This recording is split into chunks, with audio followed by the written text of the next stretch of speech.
Karibu sana kwenye kliniki ya afya ya mapenzi na Dr. Paul Nelson Mwaipopo kutokea Mwanza. Nakuletea mada inayosema anayejua mpenzi anayejua pa kuanzia na kifuatacho ndio mwenye utamu. Nakuletea mada hii baada ya kuongea na dada ambaye ndoa yake haijamaliza mwaka.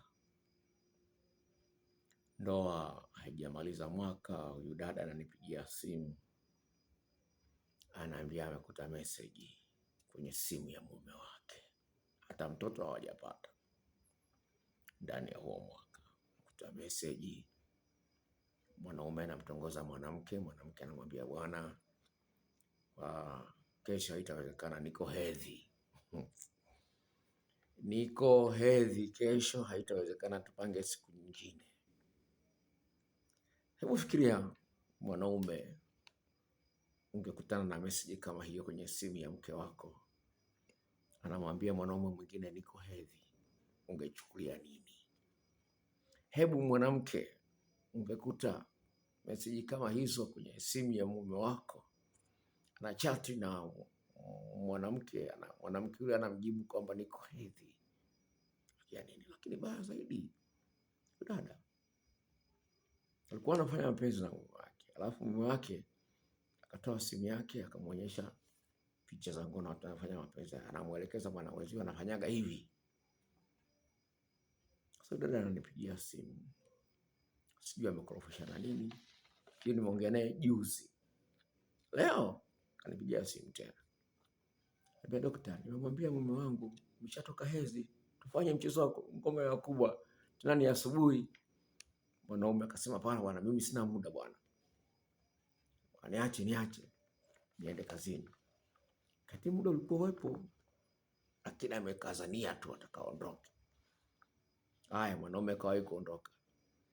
Alafu mwanamke anaenda mitaani, anakuta gari ya mume wake imepaki mahali fulani. Anampigia simu mume wake anakuja kujitokeza, anatoa stori za ajabu. Ndio yeye ananipigia mimi. Unaweza kuona jinsi gani unaweza kuwa unajitengenezea majanga wewe mwenyewe bila kujua. Sasa huyu dada niliwekea mapenzi haji, kwa sababu ni mwanaume wake wa pili kufanya naye mapenzi.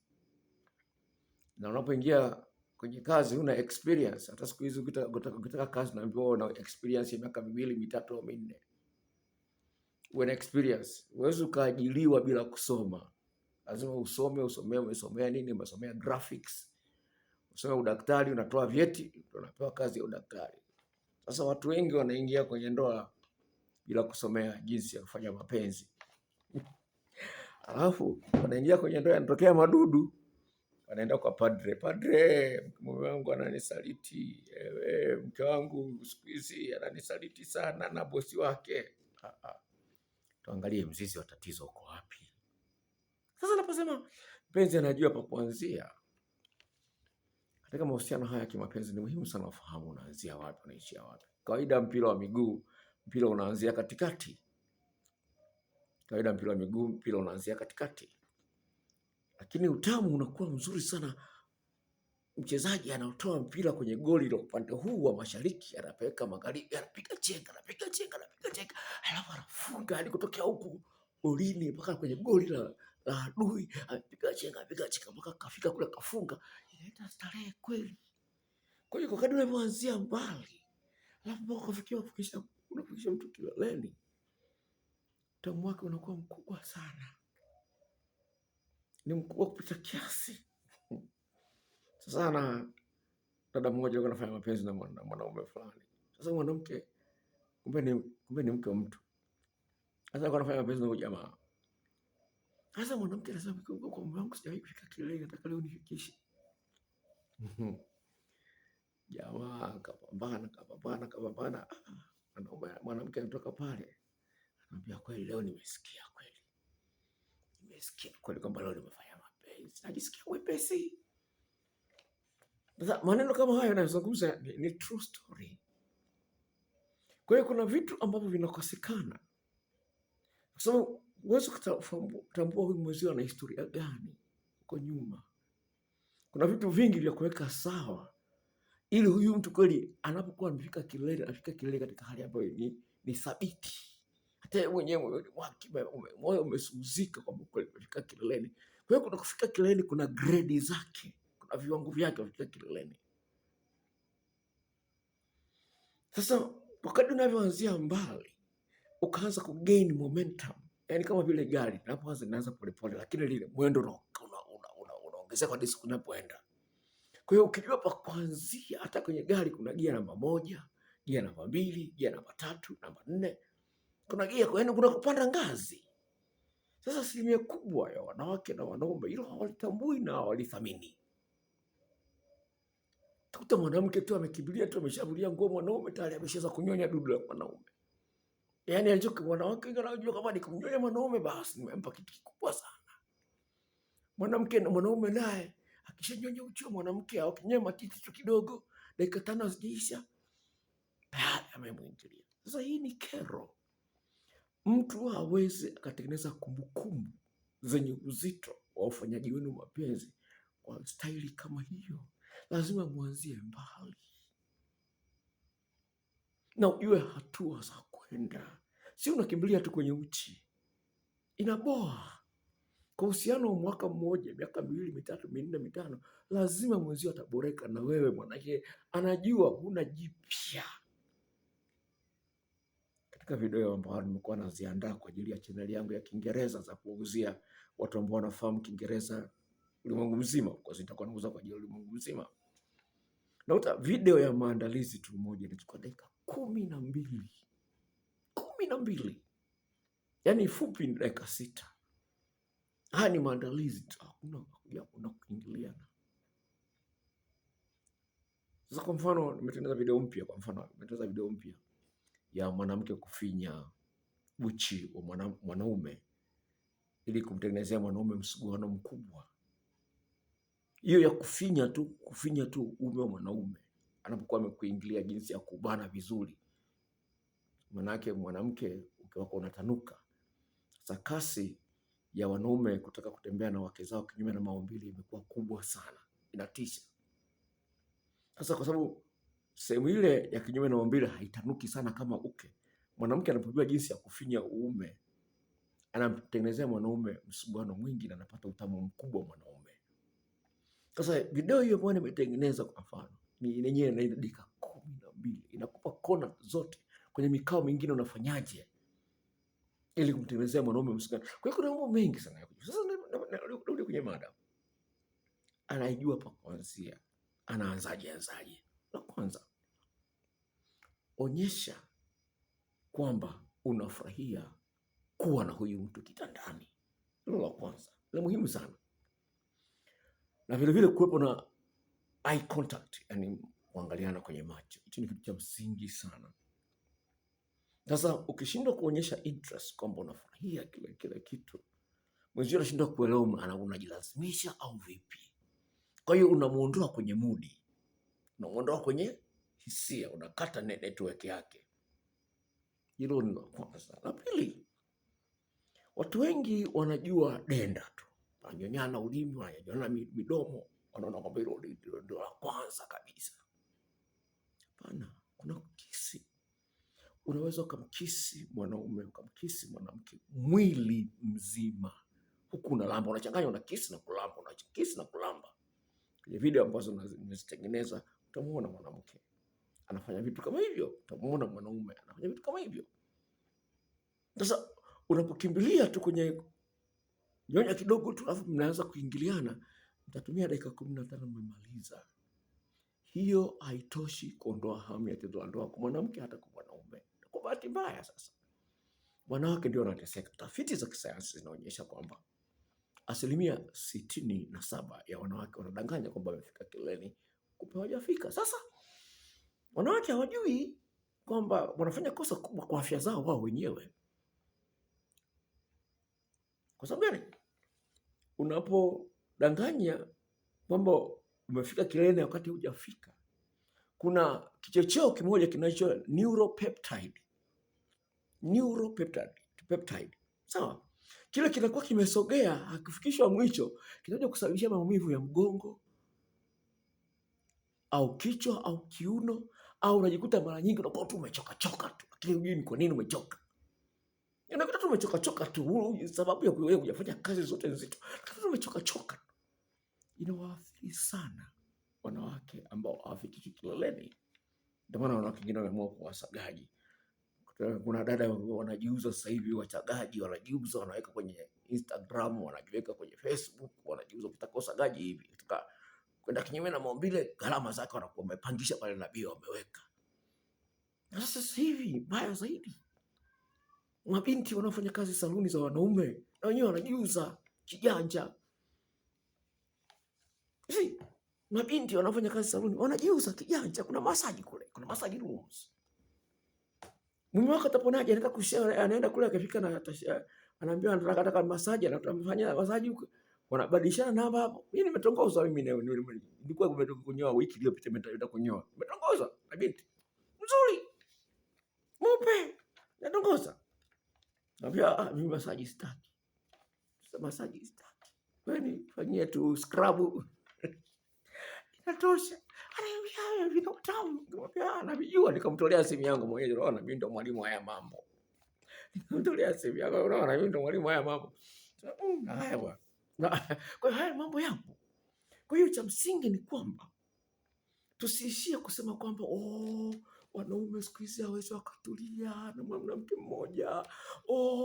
Wanawake siku hizi wanapenda hela, wanapenda kudanga, wanadangisha hata kama ni mke wa mtu anadangisha. Sasa rafiki yangu mmoja ni wakala wa mabasi. Kamtongoza mke wa Kibosile. Huyu mwanamke ni mwalimu. Mwalimu ni mzuri kweli, kamtongoza. Jamaa yule dada akamwambiaje, unayo 100,000 nikupe. Huyu ana mume, anaendesha na gari, ni mwalimu, lakini anamwambia jamaa, kama unayo 100,000 mimi nakupa. Sure. Sasa tunaenda wapi katika mazingira kama hayo? Tunaenda wapi? Kwa jambo la msingi ufahamu kwamba haya mambo unayozungumza ukiyapuuzia itakula kwako. Ni muhimu sana utoe kipaumbele katika kumpatia mwenzio raha kuliko wewe kupata. Ndio jambo la msingi. Mzungu aliyenifundisha hili anasema kwamba focus on giving pleasure more than receiving. Focus on giving pleasure more than receiving. Sasa wewe unataka tu ufanyiwe. Wewe kufanya unajua mawili tu katika 14. Unaboa na mwenzio atakosa ujasiri kuambia kwamba unaniboa. Tafiti zinaonyesha hivi, 1 katika watu 3 wanaridhika na tendo la ndoa katika mahusiano yao. 1 katika 3, yani thuluthi ya watu wanaoshiriki tendo la ndoa ndio wanaoridhika na tendo la ndoa. Sasa hapo inakuwaje? Mtaalamu wanasema kwamba ni jambo la msingi sana ujitahidi kumimpress mpenzi wako, yaani kumuonyesha kwamba unajua mambo mengi. Unapojua mambo mengi, unajua unakuwa na vitu vya kuchanganya. Kwa hiyo mwenzio hajui unaanzia wapi utaishia wapi. Kwa hiyo anajua kuna mambo ambayo utayafanya, lakini hajui lipi ni kubwa zaidi. Kwa hiyo ujue kama wewe ni mwanaume, ujue maeneo. Mwanamke ana maeneo 17 na kila eneo lina ufundi wake, na mwanamke ajue kama mwanaume ana maeneo 14 na kila eneo lina ufundi wake. Kwa hiyo unaanzia wapi? Kuna jarida ambalo nalituma pamoja na video. Jarida lina maelekezo maeneo ambayo ni muhimu katika ya kuanzia. Kwa hivyo kuna jarida maalum ambalo lina maelekezo hayo, wale ambao wanaagizia video na wawekeaga na hilo jarida vile vile. Kwa hiyo ni jambo la msingi ufahamu hayo maeneo katika mwili wa mwenzio na ramani yake uweze kuisoma vizuri ili uweze kumridhisha huyu mtu. Lakini lingine ambalo lipo, usiangalie saa wakati unafanya mapenzi. Nenda polepole, hamna sababu ya kwenda haraka. Watu na muandaa, sio kwenye kuingiliana. Hujafika hapo. Kwenye kuingiliana hujafika. Tumia muda, ikiwezekana muda wote unaowezekana. Kwa wanawake sasa, pale mwanaume anapokuwa ameishia goli la kwanza, la pili anapata shida kulipata. Hakuna mwanaume ambaye hawezi kurudia goli la pili, hakuna. Nachozungumza hivyo, nazungumza kama mwanasayansi, sexologist. Sawa, hakuna mwanamke ambaye, hakuna mwanaume ambaye hawezi kurudia tendo, hakuna. Shida, hujui jinsi ya kumsaidia uume usimame mara ya pili, ya tatu au ya nne. Watu wengi wanasema nimejaribu kila kitu, nimejaribu kila kitu. Sio kweli umejaribu kila kitu. Napenda kwa baby. Sio kweli kama umejaribu kila kitu. Dada mmoja, hii ni historia kweli. Akutana mwanaume kama bwana, mimi gauli la pili siwezi, la pili siwezi. Mwanamke akamwambiaje, nipe dakika 5. Mwanamke huyo alikuwa anapata video zangu. Nipe dakika hizi 5. Kama hujasimama basi tunaishia hapa. Dakika 5 zikufika, duda linaita. Unaweza kuona. Kwa hiyo cha msingi ni kwamba usiseme kwamba nimefanya kila kitu. Kwa sababu hujui kila kitu. Hujui kila kitu. Kuna mambo ya kufanya katika uume wa mwanaume. Kuna mambo ya kufanya katika shina la uume wa mwanaume ambalo halionekani. Kutoka kwenye korodani mpaka kwenye tundu la haja kubwa kuna mzizi wa uume. Kuna vitu vya kufanya.